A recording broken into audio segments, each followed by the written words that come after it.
We're here to prove it's possible, not just for us, but for every woman brave enough to go for more. We believe success is sweeter when it's shared, and that your next level comes faster when you're surrounded by women who truly get it. This episode is brought to you by the Ultimate Girls Trip Business Mastermind Retreat, where big goals, belly laughs, and bold action all belong in the same room.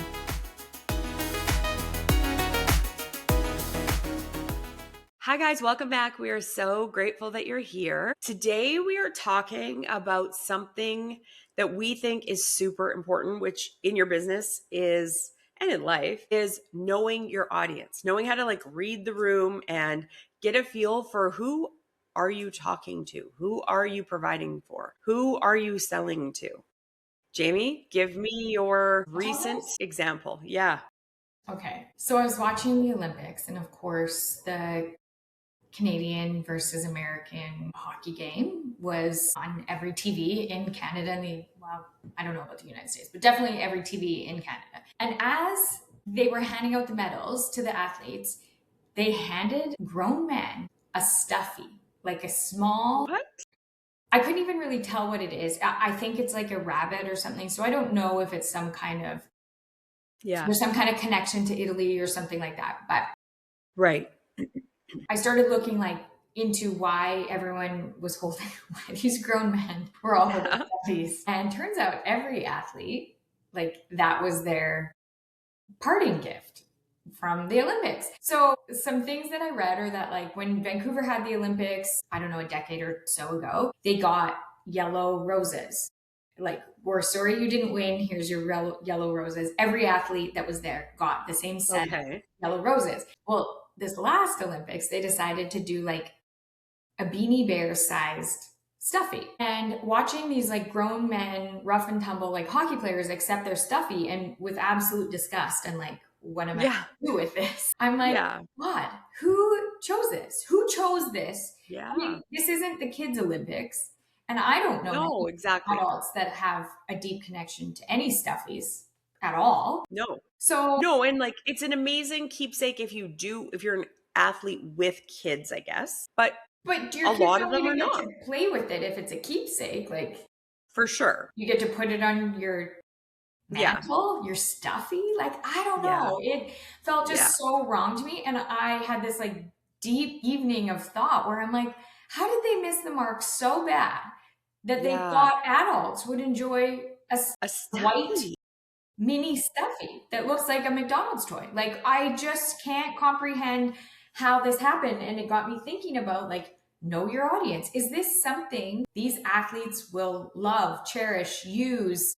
On display proudly? Totally. Probably not. And I encourage you to go Google some of the guys' faces when they receive it. It is hilarious. It's hilarious because it's so completely offside. Some are angry by it. They're what am I going to do with this? And then some are what? Okay. It's hilarious to me. But I just feel it's the perfect example of that's not the right fit for this audience. And the audience being the athletes, and it didn't check any of the markers I would have assumed they would have thought about. Would you put it on display? Are you proud of it? Is it something you'll use? You know, all the things. Is it a keepsake? Will it stay with you the rest of your life? All the things. And that's just it. And I think it's a really interesting topic or example because they spent millions of dollars researching what they should do to give something away to all athletes, and that they spent millions of dollars trying to or paying for the actual item. And in our businesses, I think we do, there's giveaways, there's ways to drum up business and attract people and get followers on your socials and contests and things like that you spend money on that are advertising tools. And it's if you are not giving away in your contest to follow you on Instagram and share your post, something that your audience wants, if you're offering them a stuffy, they're going to be no, I'm not going to share this post. I don't want anyone thinking I want a stuffy, because our audience doesn't. They would maybe take a gift card for a great store or a great restaurant, or you know what I mean? Or they might take a free spot at our Ultimate Girls Trip. as Mm-hmm. a reason to incentive to like do something, but that's the kind of thing that motivates your customers to fill out your form, is that they're entering the contest to win something they want, or Mm-hmm. they're buying something they actually, you know, aligns with them. Because if our ultimate girls trip, who are major players in their industries and like businesswomen that are brilliant, we were like, guys, we've got stuffies to give away to you. They'd be like, okay, we're not in alignment. These people aren't for us. I No. didn't know until now, but now I know. Yeah, 100%. I also feel like it's just a good reminder that even if you have spent the money, even if you've planned and you thought it was going to be a good idea and you Yeah. get the first round of feedback and it's not Yeah. great, it's not too late to course correct. Like when they Totally. got the prototype for the little mini white bunny, Yeah. somebody should have spoken up and said, like, yeah, I know we've put a lot of time and energy and effort into this so far, but I don't know that Hmm. we've got the right fit here, you know? Well, and the Olympics is tough because their athletes are everybody from teenagers to, like, I think the oldest, I read something about, I don't know which team it was, but they had like a 40-ish-year-old man on their hockey team. And so it's like you have potentially like a 16 or 17-year-old girl in gymnastics or something, I'm or in here to tell you skiing. most 17-year-olds aren't interested in this stuff either, For sure, but at least there's a chance they might keep it in their room for 2 years. Whereas, like, the middle aged man is going to just be like, what do I do? Do I even bring this home or do I leave it in the hotel? though. Mm-hmm. So I think that the concept of like knowing your audience is, and I know this niche down, you hear from all the experts, you have to niche, you have to niche, you have to make sure you know who you're talking to. And as much as I like fight it in my own businesses, I'm like, well, I'll make a website for almost any business. There's a lot of businesses, but mine isn't necessarily like a specific person. It is a specific set of problems, though. It is people who don't, know how to make it themselves. They don't like what they've made already. They want it to be high end, but they can't get there, blah, blah, blah. So I do have a very clear list of things that all my clients have in common and why they choose me. And so this idea that like getting to be like, I sell to everyone. And so that could mean somebody that's a child who wants a stuffed animal, or that could mean somebody who, whatever. But for the most part, my people are business people. Obviously, they need a website. Here's an example of brilliant marketing for this same thing. McDonald's has Hmm. cornered the market on giving free stuffies or free toys that are Yes, literally penny junk away. And they've cornered the market so well that they are the biggest toy distributor in the world. They are not a toy exactly. company. They don't even charge for the toys, yet they're the Yes. biggest distributor in the entire world. So they have taken this concept and done it perfectly because they know their audience. So I Hmm. think it's also really important that we acknowledge that there's a right and a wrong way to do it. And when you do know your audience and you do cater towards their needs, how Yes, powerful that can be. Because I don't know a for child sure. on the planet that would turn down like a Happy Meal. Well, and they pick it because of the Happy Meal. Of If you're course. like, would you like to go to this fast food or McDonald's? They pick McDonald's because they know they're getting the little box with the fancy little handles with the M's. And then they're inside, there's the special surprise, and they don't know what one they're going to get. And Mhm. they've also cornered the like mystery box. They were the original mystery mini, Yeah. concept, because it was Collect like, am them I going to all. get You don't know what the you're going to same get. yeah, the same guy I already got, or I'm going to get the new one that I want. So you keep going back till you get the new one you want. Hmm.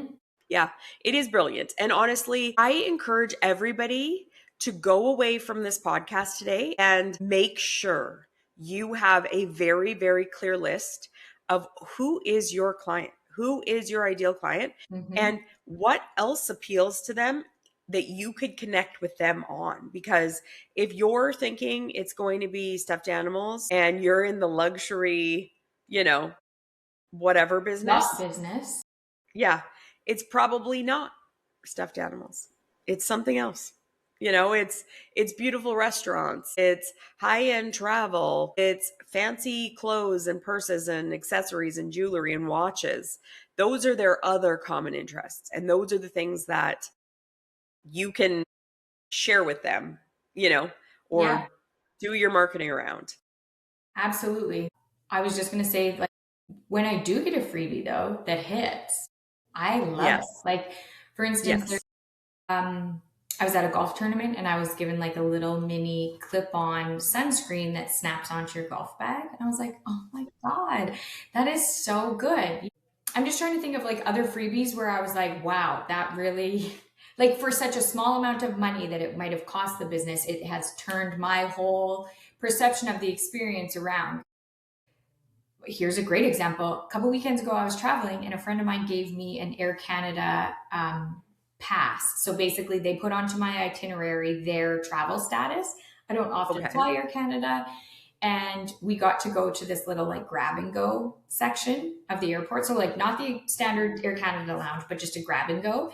And they have like a little bag for you to fill with all of the grab and go stuff that they have there. So, they had chips and nuts and like Vietnamese salad rolls and salads and breakfast sandwiches, bagels, muffins, cookies, like literally anything you Just wanted. It was everything. all Yeah. ready to grab and go. And they encourage you to fill up like a little tiny grocery bag full of all the snacks you want to have on the plane. And I Which mean, is so against the lounge culture totally. in all airports. They're like, nothing is to go. You have to consume it inside. You get a glass, like, which is Yes. nice if you're ready to sit down for a while, but sometimes you just have to quickly get something and get moving. So it's like you take like a little handful of like pretzels because nothing's in a bag, nothing Yes. has a to go cup, nothing.